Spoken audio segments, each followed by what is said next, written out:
Ladies and gentlemen, today I have something very beautiful for you guys. But before I show you this wonderful response to the Queen's Pawn game, I want you to do me a favor. Simply subscribe. And secondly, hit the like button. And that's how you show some love. Thank you for your support. Now, let's dive deep into today's study. So far, I have done a number of videos showing you many different responses that you can try out in order to crush the Queen's Pawn opening as black. For example, yesterday, I published a very wonderful study where I was showing you how you can play the delayed Queen's Gambit accepted after opening with the Slav defense, e.g. after knight f3. Instead of playing knight f6, here I recommended to take on c4, which is a very great strategy by the way, and one of the best performing responses at the top level. E.g. the top played move here is pawn to e3, where white tries to, recapture the pawn on c4, and we saw that the move that grandmasters play in this position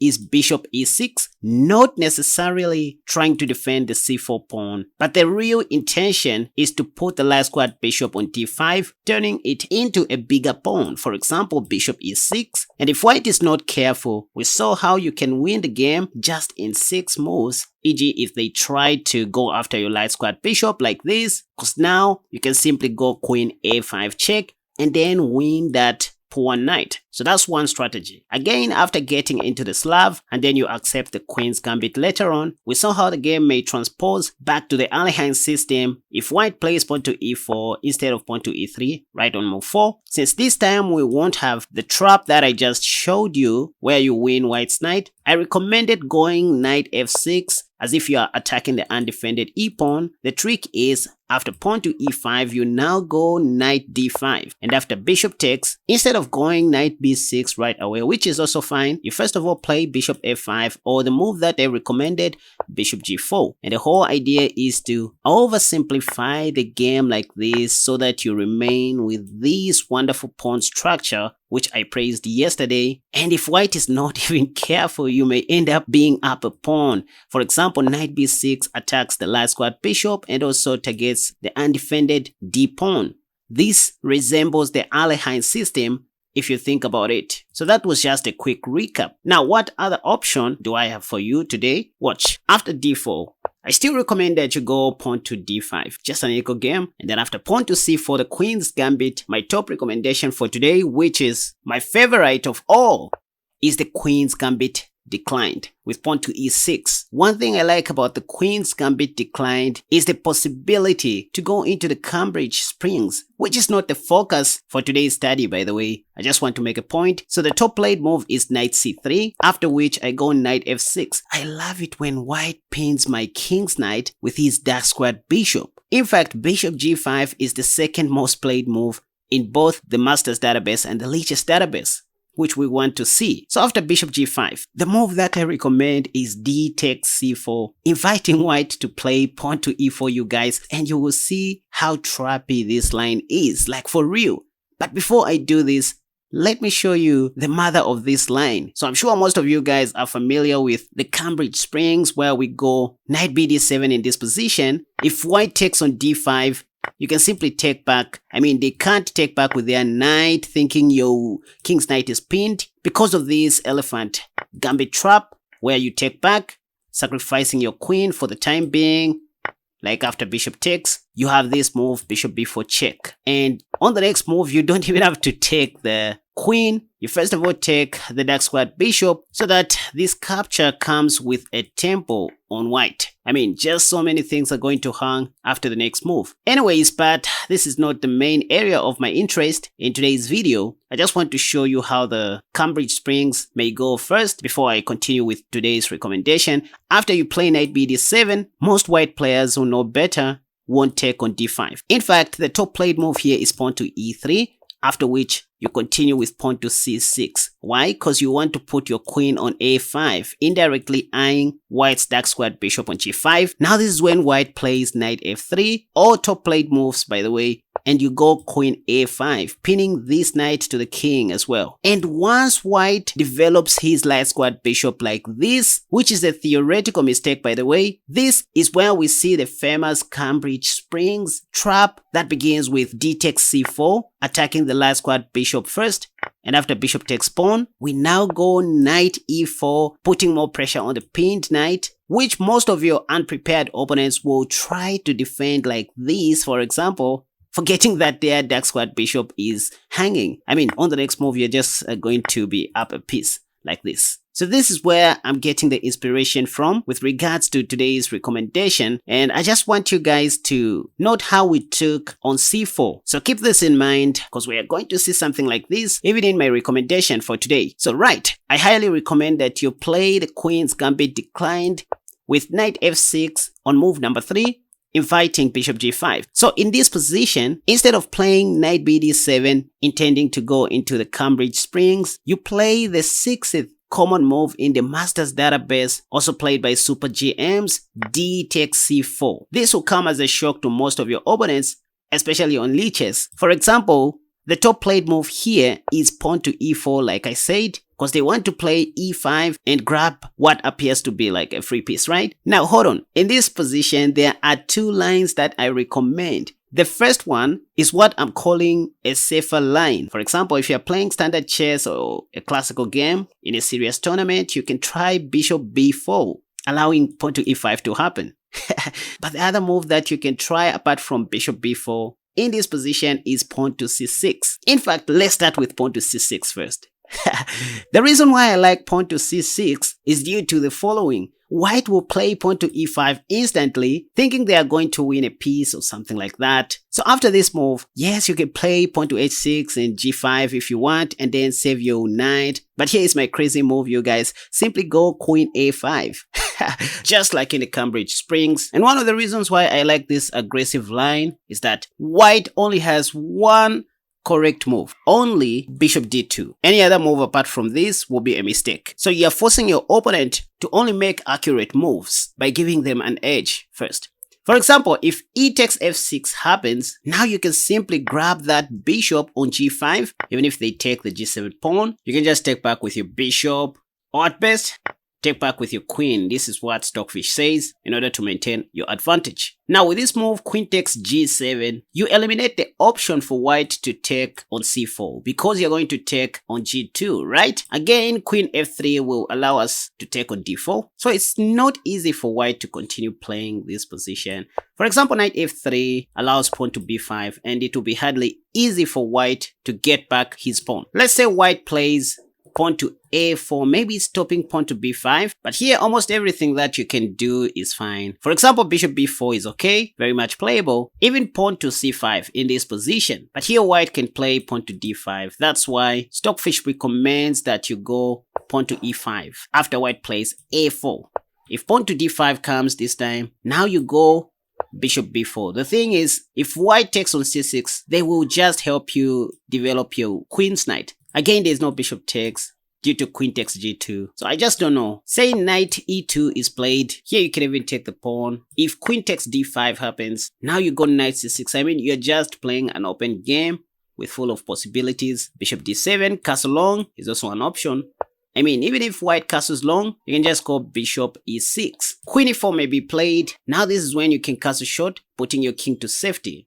By the way, after taking the bishop and pawn takes, the reason why we take with the queen and not the bishop is that we don't want to run into h4. So taking with the queen is justifiable. If knight f3, you just hold on to your c pawn. If pawn to a4, you go pawn to e5 and bishop b4 later on. Even against pawn to g3, by the way, you just go e5. Say if pawn to d5, you go bishop b4. Same stuff. Say this time white takes on c4.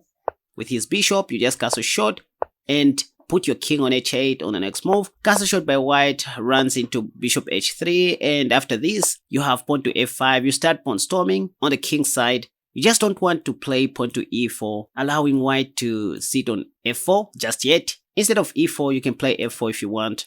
Or just relocate your bishop to the king's side as highlighted, or put it on f6. Once again, back to the QGD initial position. Again, after bishop g5, you just take, and if pawn to e4 is played, you will never go wrong by trying the c6 aggressive line, because after pawn to e5, you just simply go queen a5. And it's here where I said white only has one correct move, bishop d2. We saw how bad pawn takes is. You just take the bishop, and if bishop h4 is played for some reason, again that just gives you time to play knight d5, putting more pressure on the pinned knight.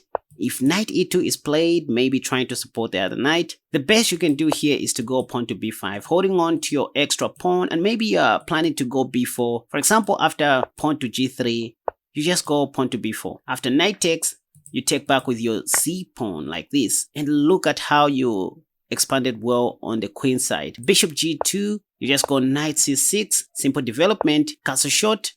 Here I can even play bishop e7. This is okay, because if bishop takes, I take back with my knight and later on put it on f5 like we do in the Caro-Kann. By the way, this is coming, this and this. So that's why in this position, the only move that white has to play according to Stockfish is bishop d2. And I don't think most of your opponents will see this. Now, since your knight on f6 is under attack, you simply go knight d5. This is okay. If knight takes, you simply take back with your queen. If bishop takes, you simplify the game like this and play bishop b4. So they may play queen c2 or knight e2 intending to castle short once the dust settles, but you can just oversimplify the game if you want, or just leave the tension like that and castle short. This is okay. They might do the same. And now this is just a normal game of chess. You go out of the opening stage with no risks at all. You will play pawn to b5, bishop b7, knight d7, knight b6, and knight d5, given a chance. Besides, if I were you, I would even take the dark squad bishop to oversimplify things. Still looking at the c6 aggressive line. Well, this time if white doesn't play pawn to e5 and say they just take the pawn on c4, first of all, you can always gain a tempo by playing b5 and b4, which is what I like. In fact, that's what I would do in this position instead of playing bishop e7. So that after white plays bishop b3, I go pawn to b4. And once the knight moves back, that's when I can go bishop e7 if I want, or just queen a5. I don't know why I like this, but I just love this pawn structure where I allow white to take on f6 and then I go g takes f6 so that knight f3 can look useless. White won't have knight e5. So this is also playable, by the way. And this is the pawn structure that I want you guys to get used to. To me, it kind of resembles the Paris defense pawn structure. In the long run, the plan from here may be as follows. You play knight d7, bishop b7, not bishop a6. Bishop b7 kind of stops pawn to d5 by white in the near future, and then you use the open g file to attack with your rook, play h5, h4 in the near future, bishop h6 to control this highlighted diagonal, or even bishop e7 depending on the situation. So this is one way you can continue playing aggressively. So that is one line that you may try, which is the c6 line. The second option that you may try is the bishop b4 line. I love this due to its solidness. By the way, if pawn to e5 is played, first of all, at worst, you have h6 and pawn to g5 to save your knight. But the move you want to surprise your opponent with is queen d5. Look at this cheeky move, you guys. So instead of putting your queen on a5, this time it's on d5. White can take, the knight is pinned by our bishop. If they take your knight, again you take their dark squad bishop, and if pawn takes, you take back with your queen. Well simplified. By the way, queen a4 doesn't make sense due to knight c6. Equally, bishop takes c4 runs into queen takes g2. So they better play something like knight f3 here, after which you go knight c6. I don't know, but if pawn to a3, you can take or retreat your bishop. If b4, you take with ampersand. Anyways, after all, you're going to see white taking on c4. Yes, giving up the g2 pawn, knowing that they have rook g1. And you know, you can still take if you want to and bring back your queen. That's okay. But what I like doing in this position is just ignoring whatever white is doing, play bishop d7, and on the next move castle long. This is favorable for black. And once again, that's in the bishop b4 safer line. Instead of c6, you can just go with bishop b4. This is fine. And after pawn to e5, you remember to go queen d5. And there's nothing to memorize here if you think about it. These are just natural moves. White here may try something like queen a4, but again, you have knight c6. The thing is, they want to take your dark squared bishop, thinking this is fancy, but here you can just take back like this, and after knight takes d5, you take back with your f knight on d5, and you have this, which is coming. So for the sake of peace, white has to accept losing his right to castle, after which you hold on to your extra pawn like this. So this is again very nice for black. By the way, after e5 and queen d5, if white doesn't take or play queen a5 check, and let's say they go bishop d2, you need to note that your queen is now under attack, so you have to take that knight, and if e takes f6 is played, you just take on d4, then this. But if bc, just an example, you can simply go knight e4, targeting the bishop, and continue playing normal chess. If this, you're gonna take the c3 pawn, that's the idea. So if knight e2 is played, you just take the bishop. Done. Lastly, after bishop b4, if white doesn't play e5 once again, and let's say they just take on c4, the key move in such positions is pawn to c5. That's very much okay, but in all honesty, I wouldn't mind playing c6, so that once again, if pawn to e5 comes, first of all, I take on c3 with check, and after pawn takes, this is when I go queen a5. I wouldn't mind playing like this in a classical tournament as well. If knight e2, I can even go knight e4, so that on the next move I might win the bishop. But anyways, after bishop takes c4, in the bishop b4 line, you just go pawn to c5, pressurizing the d4 pawn. Again, if pawn to e5 is played, you can just take on d4. I mean, this comes with tempo, also attacking the light squared bishop. If pawn takes, you first of all take on c3 with check, and after pawn takes, again, you take on c3 with your queen check. If queen d2, you have queen takes a1 check. If bishop d2 is played, this is when you take on c4. And you don't worry about this because of rook g8, you are safe. After queen takes d4, if they exchange queens, again, this is only better for you after pawn takes. This knight is pinned. Like if they take, you're going to reach faster. After f takes g7 and c takes b2. Next, you're going to promote into a queen and then capture on h8. In the bishop b4 line, while white takes on c4, the only reason why I don't like playing pawn to c5 is because of this possibility of pawn to d5. I just love my pawn structure, so I just don't like playing like this. But anyways, even after this, you can just go pawn to h6, that's the savior.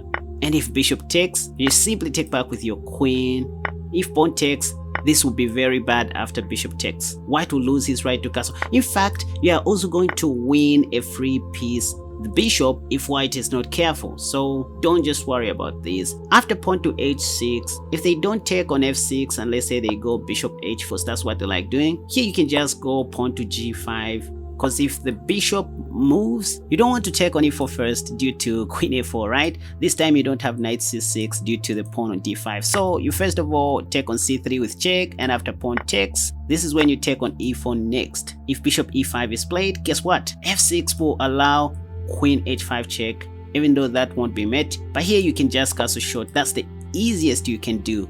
If pawn to f3 is played, you can even ignore that attack and counter attack the bishop, and once the bishop goes back, that's when you take on g3, and after pawn takes, you can easily defend your h6 pawn like this.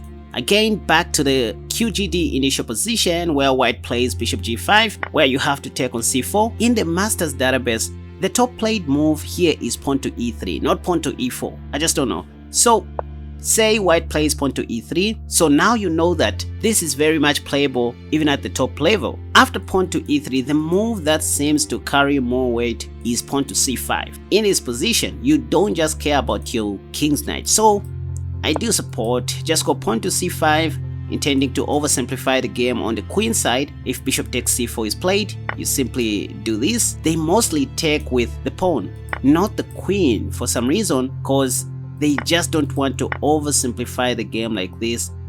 This is very simplified for black with nothing to worry about. So they take back with a pawn on d4 most of the times. That's the top played move. And now this is when you can go bishop e7. After knight f3, you both castle short like this and play knight c6 on the next move. Your queen will be developed to a5 later on, so the main idea is to get out of the opening stage very safe. Pawn to d5 doesn't make a lot of sense here due to knight a5 winning a tempo on the bishop, If bishop b3, you just take. So let me know which line you like the most. Is it the c6 aggressive line or the bishop b4 normal line? In my next videos, we're going to look at other lines where white doesn't play bishop g5 on move number 4. What are you supposed to do? So be sure to hit the like button and subscribe. Turn on the bell notification icon so that you don't miss any of my future uploads. Now, time for you to go and check out my new e5 defense course, which I have also linked in the comment section down below. And I'm glad to say, so far it has received a lot of attention and people are getting it like crazy. So it's an opening response that you try against white's e4 opening. You're going to learn how to play against the Scotch, the Ruy Lopez, the bishop's opening, 3 knights opening, the 4 knights game, the Vienna game, even the Italian game. So it's the complete e5 defense course that I just launched with my team. You better go and check it out. Thank you so much for watching this video. Until next time, have a wonderful day. Bye bye.